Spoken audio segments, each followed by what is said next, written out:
మేషరాశి ప్రేక్షకులకు స్వాగతం. 2026 ఏప్రిల్ మాసంలో మేషరాశి వాళ్ళ ఫలాఫలాలు. ముఖ్యంగా ఈ ఒక మాసంలో గ్రహ సంచారాన్ని గమనిద్దాం. శని మీనరాశిలో సంచారం, గురువు మిథున రాశిలో సంచారం, రాహు కుంభంలో సంచారం, కేతు సింహ రాశిలో సంచారం. అలానే సూర్యుడు ఏప్రిల్ 14వ తేదీ వరకు మీనరాశిలో సంచారం, ఏప్రిల్ 14వ తేదీ తర్వాత మేషరాశిలోకి ప్రవేశిస్తున్నారు. ఇక కుజుడు ఏప్రిల్ 2వ తేదీ కుంభం నుంచి మీనరాశిలోకి ప్రవేశిస్తున్నారు. బుధుడు కూడా ఏప్రిల్ 11వ తేదీ కుంభరాశి నుంచి మీనరాశిలోకి ప్రవేశిస్తున్నారు. ఇక శుక్రుడు ఏప్రిల్ 19వ తేదీ మేషరాశి నుంచి వృషభ రాశిలోకి ప్రవేశిస్తున్నారు. ఈ గ్రహ సంచార రీత్యా మేషరాశి వాళ్ళకి ముఖ్యంగా ఈ మార్చి మాసంలో లాభస్థానంలో గ్రహ సంచారం ఏర్పడింది. అంటే 4 గ్రహాల ఒక సంచారం జరిగింది, చతుర్గ్రహ కూటమి. ఈ మార్చి 15వ తేదీ తర్వాత లాభస్థలంలో ఉంటున్న సూర్యుడు వ్యయస్థలంలోకి ప్రవేశించారు. పంచమాధిపతి అయిన సూర్యుడు వ్యయస్థలంలోకి ప్రవేశించడము, శనితో కలవడము, శని అస్తంగతం అవడము. మేషరాశికి దశమాధిపతి ఎవరవుతారు? శని అవుతారు. పంచమాధిపతి అయిన సూర్యుడు శనితో, దశమాధిపతి అయిన శనితో వ్యయస్థానంలో కలవడము, అస్తంగతమవడం అనేది ఉద్యోగ విషయాలలో ఏదైనా ఒత్తిడి మీరు ఫేస్ చేస్తూ ఉంటారు.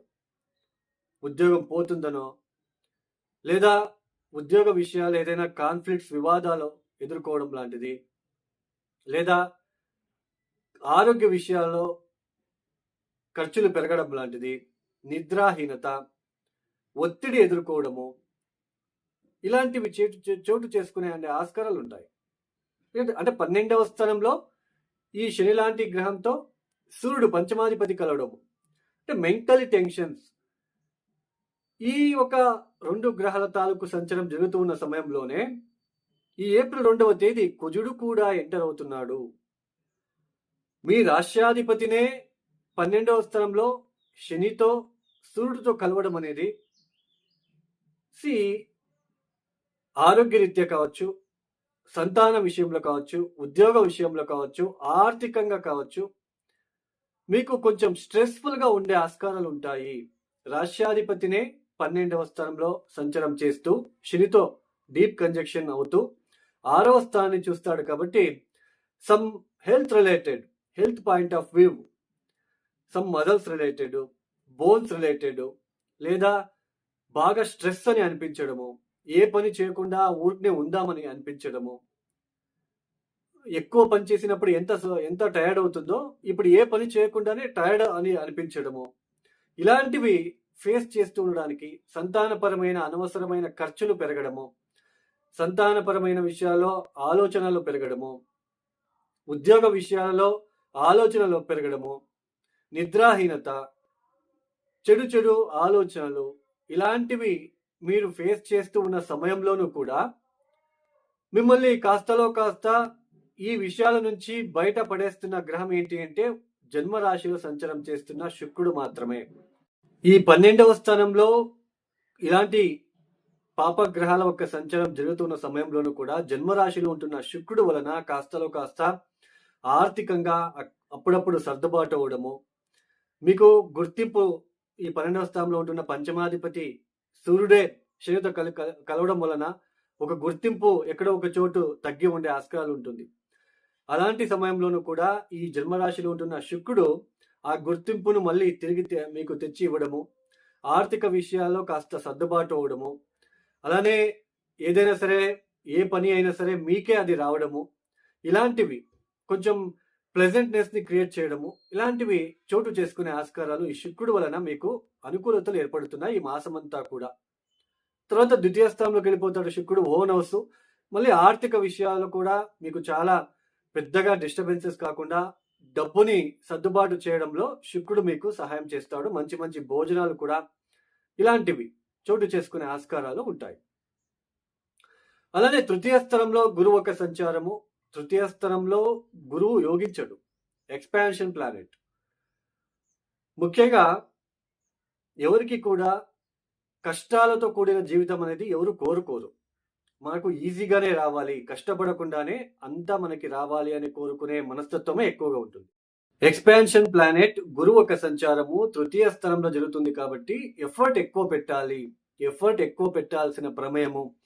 ఒక పని కోసము ఎక్కువ మీరు ఎఫర్ట్ పెట్టాల్సిన ప్రమేయాలు ఏర్పడుతూ ఉంటాయి. జర్నీస్ ఎక్కువగా ఉంటాయి ఈ సమయంలో. అంటే చిన్న చిన్న ప్రయాణాలు చేయవలసిన ప్రమేయాలు ఎక్కువగా కనిపిస్తూ ఉంటుంది తరచుగా. అంటే ఎక్స్‌పాన్షన్ ప్లానెట్ ఆయన ఏ హౌస్‌లో ఉంటాడో ఆ హౌస్‌కి సంబంధించిన విషయాలలో ఎక్స్‌పాన్షన్ ఇస్తూ వెళ్తాడు, విస్తరిస్తూ వెళ్తాడు. పంచమానికొస్తే మన తెలివితేటల్ని విస్తరించుకొని, మన తెలివితేటల్ని బాగా పెంచుకుంటూ మంచి మంచి లబ్ధిని పొందుకోవడానికి అవకాశాలిస్తాడు. అదే లాభస్థానంలో వచ్చినప్పుడు ఆర్థిక విషయాలలో, అలానే ఒక సంఘంలో గౌరవ మర్యాద విషయాల్లో మంచిగా మీకు ఎక్స్‌పాన్షన్ చేస్తూ వెళ్తాడు. అదే 6వ స్థానంలోకొస్తే కొంచెం కాన్‌ఫ్లిక్ట్స్‌ని, వివాదాలని, ఆరోగ్య విషయాల ఇబ్బందుల్ని అట్లాంటి విషయాలు ఎక్స్‌పాన్షన్ చేస్తూ వెళ్తాడు. అంటే ఎక్స్‌పాన్షన్ ప్లానెట్ థర్డ్ హౌస్‌లో రావడం అనేది, థర్డ్ హౌస్‌లో సంచారం చేయడం అనేది ఎక్కువ ఎఫర్ట్ పెట్టాలి ఈ సమయంలో. ఎంత ఎఫర్ట్ పెడితే మీకు అంత మంచిది. అంటే ఈజీగా అయితే ఏది రాదు. ఇక ఈ యొక్క ఏప్రిల్ మాసంలో 14వ తేదీ తర్వాత సూర్యుడు మీ జన్మరాశిలోకి ప్రవేశిస్తున్నారు. పంచమాధిపతి అయిన సూర్యుడు జన్మరాశిలో ప్రవేశించడము చాలా మంచిది అండి. మీరు ఎంత సూర్యుడికి ఆరాధన చేస్తారో, ఆదిత్యోదయము, సూర్య నమస్కారాలు మీరు ఎంత చేస్తారో ఈ సమయంలో రెట్టింపు ఫలితాలని, అలానే శ్రీరాముడికి మీరు ఎంత పూజ చేసుకుంటారో, శ్రీరామ మందిరానికి వెళ్ళి గోధుమరవ్వతో చేసిన పాయసాన్ని కావచ్చు, లేదా గోధుమరవ్వతో చేసిన పాయసాన్ని మీరు ఎంత ఆకలితో ఉన్న వాళ్ళకి మీరు అందిస్తారో అంత మీకు పాజిటివ్ సైడ్లో మీరు తీసుకెళ్తారు. పంచమాధిపతి అయిన సూర్యుడు జన్మరాశిలోకి రావడం అనేది కాస్త కొంచెం షార్ట్ టెంపర్, అగ్రెసివ్ నేచర్ని పెంచినప్పటికీ ఎంతైనా ఫైరీ ప్లానెట్.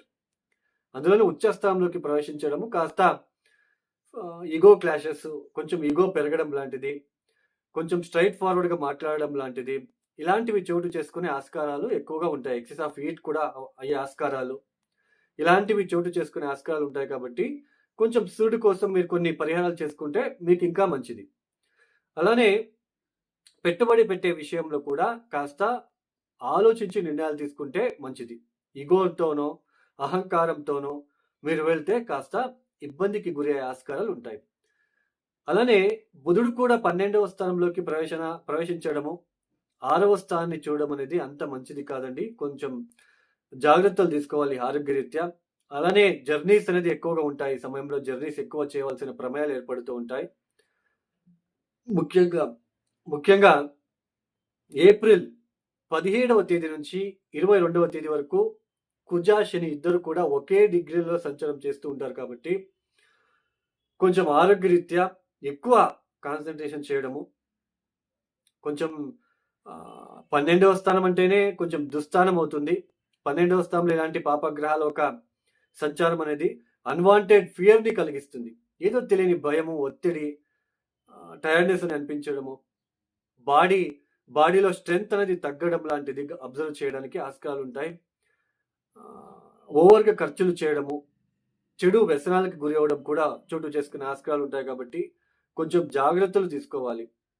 ఎంత జాగ్రత్తలు తీసుకుంటే మీకంతా మంచిది. లేదంటే ఇబ్బందులు తెచ్చిపెట్టుకునే ఆస్కారాలు ఉంటాయి. ఎవరికి ఇది ఎక్కువ ఇబ్బందులు అంటే కుజ మహాదశ, శని మహాదశ ఎవరికైనా జరుగుతూ ఉంటే వాళ్ళు చాలా జాగ్రత్తలు తీసుకోవాలి. ఈ మేషరాశిలో పుట్టిన వాళ్ళు ఇక సూర్యుడికి ఆరాధన చేయడము, అర్ఘ్యం ఇవ్వడము, ఆదిత్యోదయము, గోధుమరవ్వతో చేసిన పాయసాన్ని అందించడము, అలానే హనుమాన్ చాలీస రాత్రి వేళ పడుకునేటప్పుడు 8 సార్లు చదువుకొని పడుకోవడానికి ప్రయత్నాలు చేసుకోండి. ఇక ఎవరైతే ఈ వీడియోని చూస్తున్నారో నచ్చితేనే లైక్ చేయండి, షేర్ చేయండి, సబ్స్క్రైబ్ చేసుకోండి. ఇక సర్వే జనం సుఖినో భవంతు. ధన్యవాదములు. జై శ్రీరామ్.